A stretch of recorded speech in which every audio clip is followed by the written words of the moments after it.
Dawson Rider Wiki. Hey YouTube, Dawson Rider here with my review of Uchu Sentai Kyuranger Episode 1. And I'm so happy I said Kyuranger right. Not like that's hard to say, but because of its similarity, whenever I go to say it, I either end up saying Kyuranger, Kyuranger, or some sort of weird mix of them. But anyway, it is the Sentai premiere, it's all exciting. We're still in that honeymoon phase, which stretches from when the scans happen until a little bit into the series, before things might start to suck. But it's off to a good start. Sentai pilots are always weird, because it honestly doesn't matter how good the first episode is. It's kind of interesting when I think about it, because so many other like normal TV shows, like if you watch a pilot on like ABC or the CW or something, can be more indicative of how the series will go for that season or in general. Whereas with Sentai, you could have a really strong start and then peter out. Because like, I liked this pilot, but I also really liked Jojer's pilot, and I liked Ninja's pilot as well. And we saw how both of those turned out for me. And not to mention, Sentai pilots are also weird because they're also really rushed. So I always think the PR's pilots are a little bit better too, because we don't always rush it. But this one actually didn't. I mean, it did a little bit, but it didn't. I'll get into that. But it was mostly positive vibes for me. The main thing I actually really didn't like that actually exists right now is just Red, which I'll get into in a second. And like my other, not complaints, but I guess they're worries. I have worries. And so it's not even really like concrete complaints, it's just like based on patterns of behavior. I'm really cautious about certain things. But the setup is really cool and it's interesting. Kind of similar-ish to Gokaiger in the fact that it's not the usual, like, we're on Earth, aliens or something arrives, we gotta fight it. We're actually in a situation where we're like the underdogs and we're being oppressed by some larger, you know, force, like the Zangyak. It's different than Gokaiger though because you know, the Zangyak ruled everything and they were coming to Earth, which was fine, whereas in this, I think they rule Earth because they showed at the beginning, but they rule like everything, and so it's like this little rebellion. So it's an interesting setup, and it leads to some interesting settings. Like in this episode, we visit multiple planets, and I really hope they keep that in the series. I'd love to see us in various episodes. We don't have to visit multiple planets every episode, but if we visited, you know, different planets in general throughout the series, I would love to change that setting up for just even the filler scenes, or the, not even filler's not the right word, well it is, but I mean like the non-fighting scenes, you know, where the regular story takes place when you're not morphed. I'd love to see episodes that take place on other planets. I'd love to see the battles take place on other planets. I think that's something cool that they established. That's another thing, is sometimes they'll establish cool little patterns in the first few episodes of Rider or Sentai, and then they never use them again, or not never, but sparingly. So I hope that's something that sticks around, because it set a unique tone, which I think is really cool. Like I said, the setup is neat. What I really appreciate is, like, as I mentioned, Sentai pilots are usually rushed. So you usually have, like, everyone's already established except for a couple, or everyone's just plain established. And so it's always like a rush to show every toy that's going to be on the shelves that weekend. So Sentai pilots aren't always the best in terms of that. And I was really happy with this one, the fact that we didn't feel the need to actually already have all 9 set up.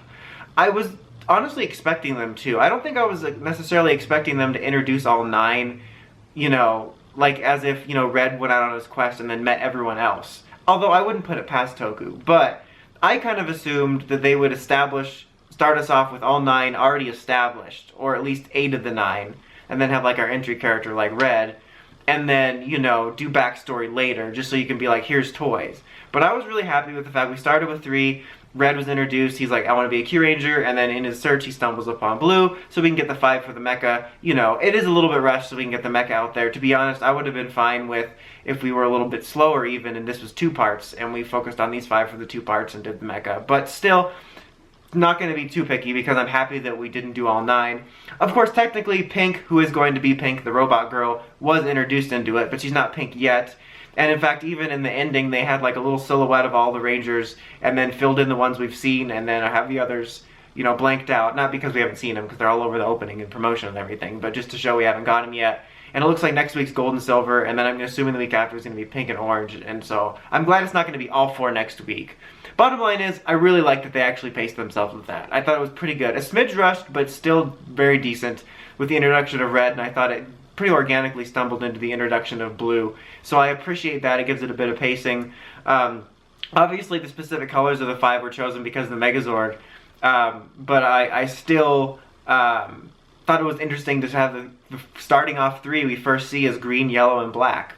It's just, I don't know, it's very unusual, you know, lineup. So I thought that was neat. So that's a cool setup. I like the concept of the Kyutama, like they said, all Chosen Guardians, the 9, the Rebellion. That's where my sort of worry comes in. And like, this is very preliminary. I could be proven wrong. But just the way it sounds, I really hope when and if we get more explanation about the Kyutama, I'm assuming we will, that it's not like Zyuohger's, where it's a very similar situation where I was very interested where the powers came from, and I thought it was neat powers. And then, you know, Zyuohger ended up being, the Earth believes in us, so they gave us cubes. I'm really hoping that the explanation of the Kyutama isn't, space believes in us, so they gave us balls.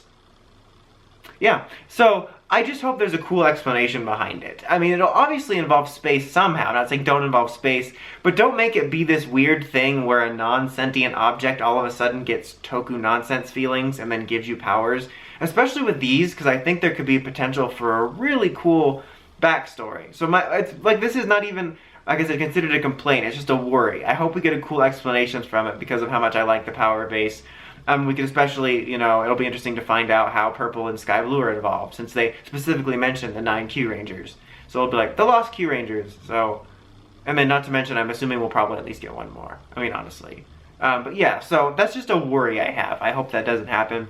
As for the characters, I like everyone but Red, pretty much. I've pretty much voiced this concern in multiple other videos across everything, including my Zyuohger wrap-up, but I'm not a fan of Toku's favorite protagonist, which is a loudmouth crackhead with a catchphrase. It's probably a cultural thing. I do find it kind of funny that, like, here our idea of a generic lead's just kind of like a generic lead. He's kind of boring, a little heroic, kind of just like a generic heroic dude. And their generic lead is so, I went overboard with that. But I'm just not a fan of that character type, and maybe they saw when they had the big meeting of how do we get Sentai to not cancel, they're like, obviously Yamato, being somewhat of a normal guy, got us in the gutter with sales. We need to bring back the crackheads with a stupid catchphrase. So I'm not a fan of him so far. His whole bit is being lucky, and he like, kind of like Lucky Girl from Ben 10 will like find himself, even in combat, stumble upon lucky situations. I'm not sure whether or not that'll be explained or not. I mean, it could very well end up just being a bit, or they could have a reasoning behind it. Because, like, he got floated into space, go float yourself, Red, and then we'll see who gets that. And then he got the thing that kind of came to him, the Kyutama, and then I think there's going to be an explanation there. I hope it's kind of neat, and maybe he'll prove me wrong. Maybe he'll have some moments, but I'm just not a fan of that type of loudmouth character. So he was my least favorite part of it. But everyone else I liked. I quite like, and they have very minimal time to really get a huge grasp on who they are, but I liked what I saw so far. I think Green's name is Hammy. It's going to take me forever to learn the names. I just learned the Zyuohger names. Seriously, only knew that dude's name was Mario like 2 minutes ago. But I liked Hammy. I thought she had a good energy. Like, I just kind of liked her. She kind of had the sass to her, I guess. I don't know, it's kind of hard to describe. She wasn't like a typical Sentai girl one way or the other, I felt. I just kind of liked her energy. I liked Black. I can't remember his name so far. Bull, whatever his name is. Bull guy. But I liked his personality. I like his suit a lot. I really liked, is it Garu? Garu, the wolf guy? The wolf. He was cool. I liked him. He's kind of that generic, kind of like wolf character with a badass voice and a badass backstory. But I liked him. And what's his name? Yellow is like Parrot? No, it's not. It's like Parrot? No, I don't even know his name. Hell if I know. Yellow. I can picture it in my head, but I can't. His thing is like cooking, so a lot of what he says is like either making whatever he's doing into a cooking saying or a pun, which is fine. I just hope that's not his whole character. And by that I mean, I get that that's his bit, but I mean, I don't want him to be like Silent from Pokemon, where like his whole character is just saying he's a connoisseur. And there's been a lot of Toku characters like that in recent years where they'll get a bit, and then that's their whole character. They don't get anything that makes you feel like they're a real person. So I just hope that they don't make that everything he is. But other than me kind of hating Red, I liked all the other characters. I just hope that when they have little bits like that it doesn't just become their character. There's other small thing. Maybe it's just me, because I'm not one to complain about CG at all. Because I'm all pro CG. I hate CGI shaming, and I know that Toku CG is not always the best compared to other ones. But I felt like some of the CG in this episode was like pretty bad, honestly. Like even for me, maybe that was just me. I just wanted to point that out. I happened to think of that, but everything else was good. It was a fun setup. It was a little bit different structure. Like I said, I like the slow play, like the character so far. I like all the gear and weapons and all that fun stuff.